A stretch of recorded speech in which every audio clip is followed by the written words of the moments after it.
And welcome back to the Touchline Talk show.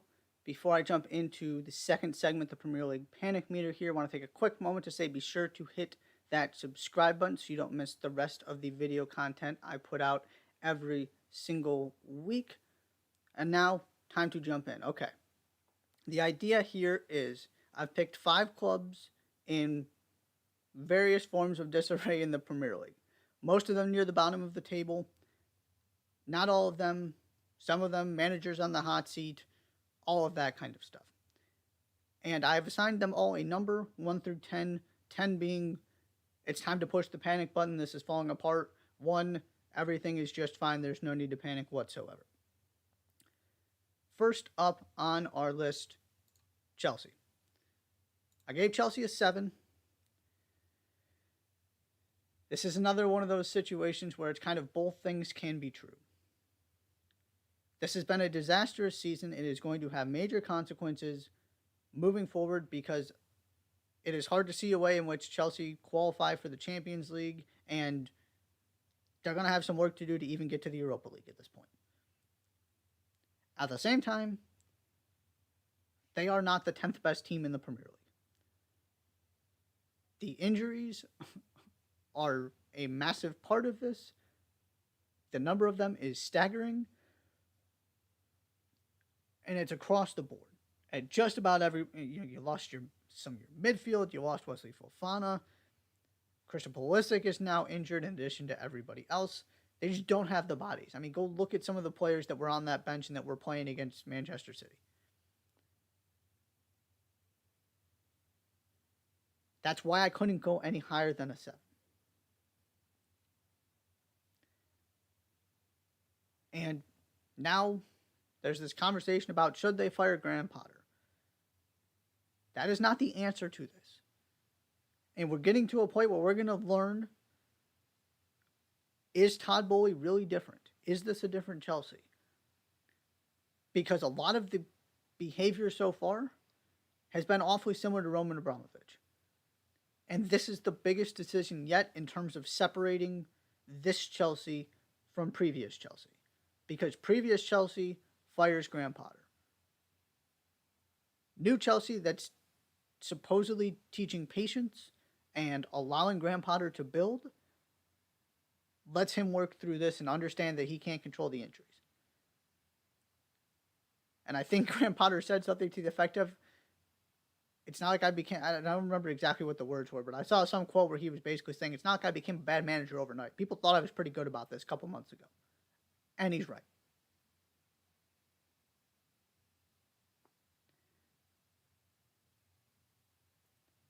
And I still believe if anybody can fix this attack, it is Graham Potter.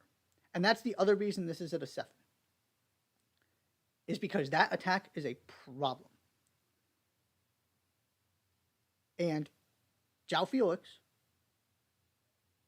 who has been inconsistent at best for Atletico Madrid, is not the answer to that problem. Because that's not what João Felix does. João Felix plays in the same space as it seems like just about every other Chelsea player. Specifically, your Kai Havertz, your Mason Mounts, your Christian Pulisic can play in that sort of in-between space. Raheem Sterling can play there, although they're obviously being used more as wingers right now. But João Felix is not a 9. And the problem is not necessarily chance creation as much as it is finishing.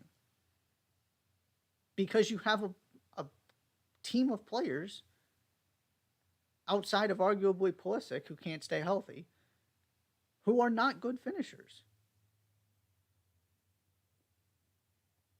And you're reliant on your wingbacks to create and to provide that width, because Reece James is one of the best wingbacks in the world.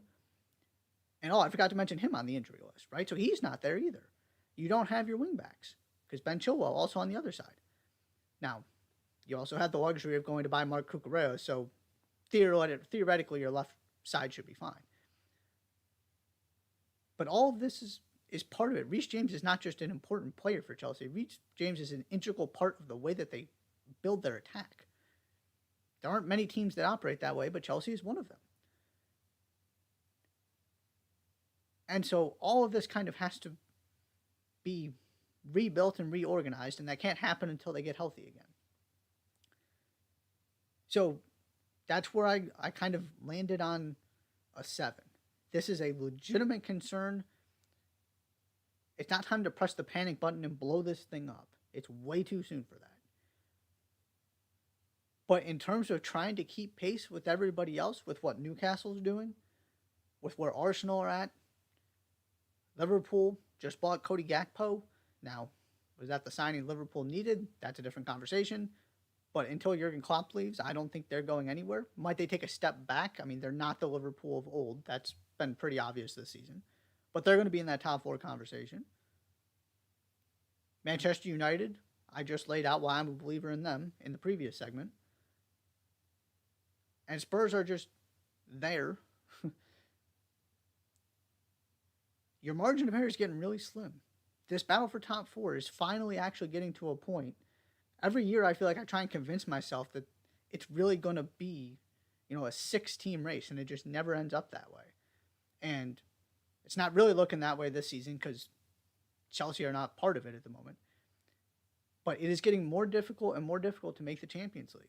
And if you're falling behind while every other team is making progress that you're competing with, that's a major worry. And that's the reality of the Chelsea situation right now. I just don't think this team is actually this bad once Graham Potter gets some. And the other part of this, Graham Potter hasn't had time to work with these players because they've all been injured. And there was a World Cup thrown in there. I really think they're going to be significantly better once everybody is back, once he has an offseason to get organized. If you can just get through this season and give it a go next season, I will be on board and believe they're going to be much better. Just if for no other reason than I don't think they can be much worse than this. But these concerns are real, and I thought maybe Graham Potter could fix them immediately.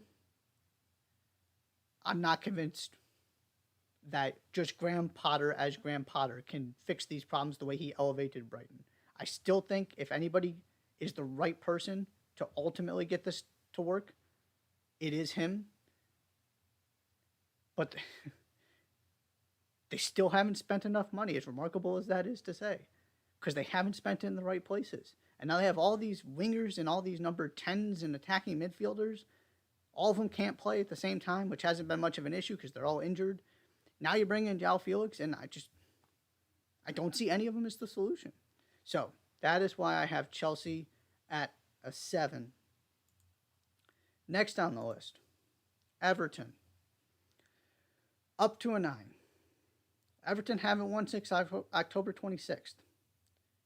Ironically, the only team that they haven't lost to since the calendar turned to November was their game against Manchester City on the road.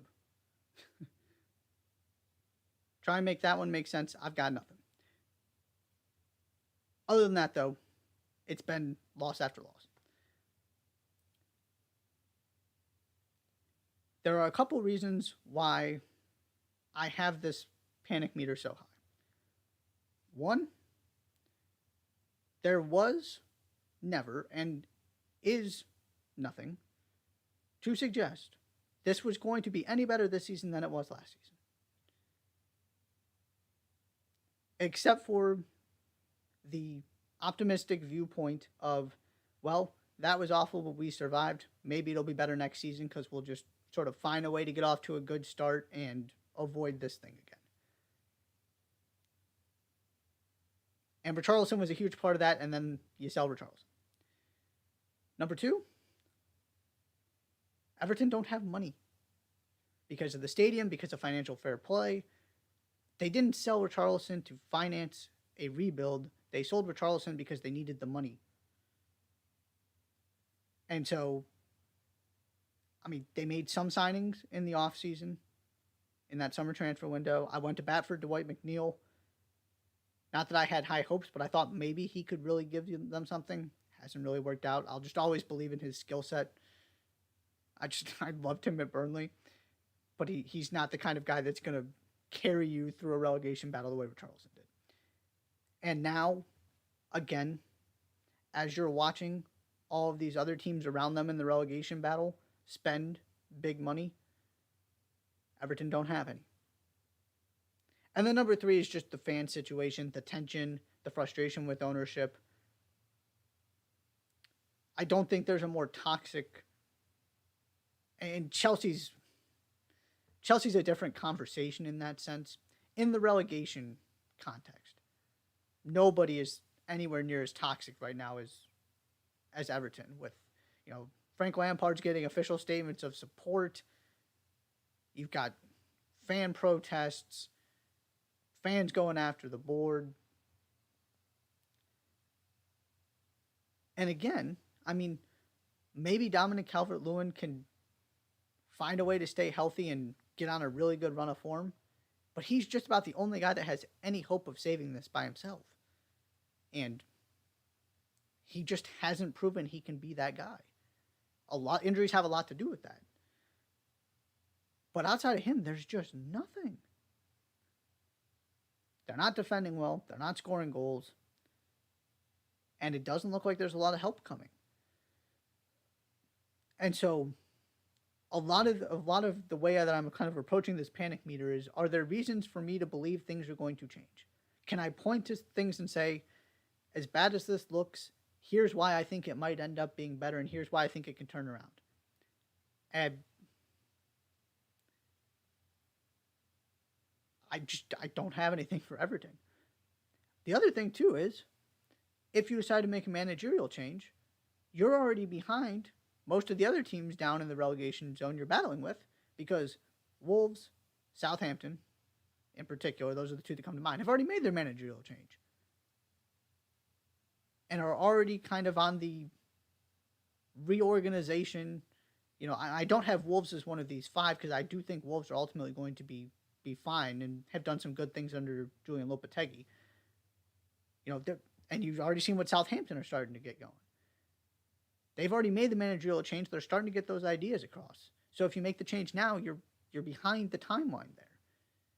And maybe you get the new manager bounce that ultimately saves you, but it doesn't solve the bigger problem, which is Everton have got to find a way to get out of this cycle of not having money and not playing well. And the other thing, in terms of the panic meter, some teams can survive relegation and are kind of prepared for it. That's not Everton. So the consequences of getting relegated for Everton are way more severe than any of these other teams we're talking about. So that factors into this as well. Number 3 is West Ham. And I gave West Ham a 3. They were doing fine until this recent stretch where it's been really bad. They started poorly and then kind of got it going, and I really thought they were going to be fine, and then it's all come crumbling back down. And so they find themselves in this relegation battle. But they still have a positive expected goal difference. They are so much more talented than the teams around them with Declan Rice, Jared Bowen, Mikel Antonio. You go down the list. I just don't see any way in which by the middle of February they're still stuck right next to the relegation zone. Is it going to be a good season? No, probably not. Which is not all that surprising considering the amount of energy they expended in Europe last season. And that is the reason why I couldn't go any lower than a 3. Is the one concern I have. That Europa Conference League is there for the taking.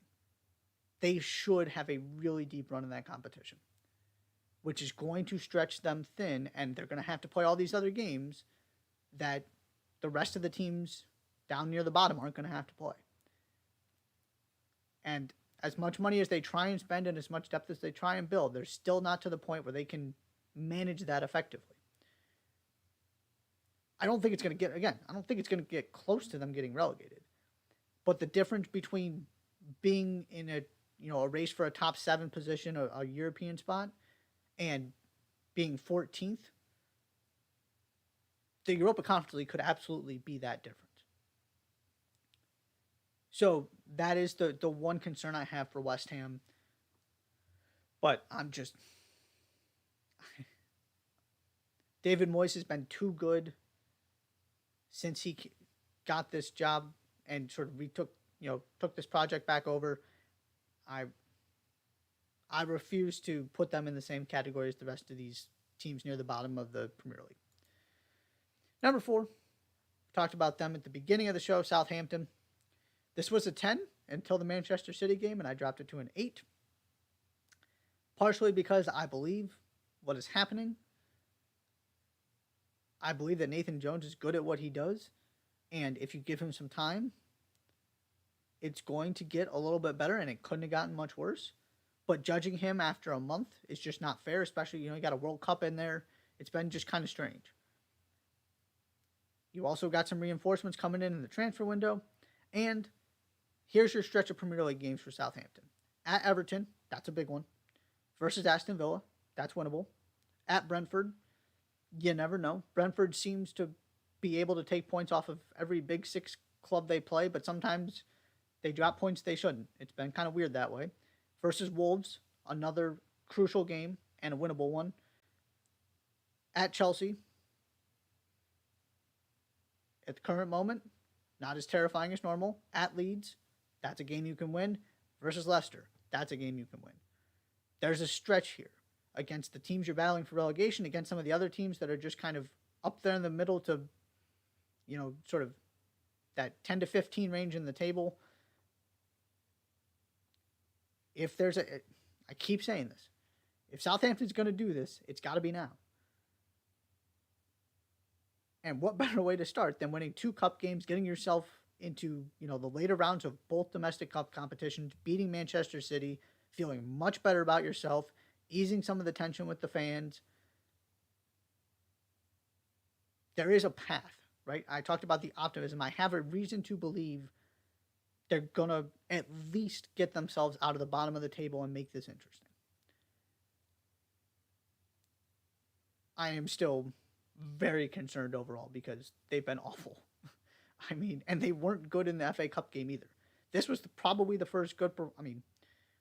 I'm not going to sit here and pretend like I watch Southampton every single week. They haven't had a performance I've seen like that one against Manchester City, though. Which, okay, if you can continue that, they're going to have a real shot at surviving.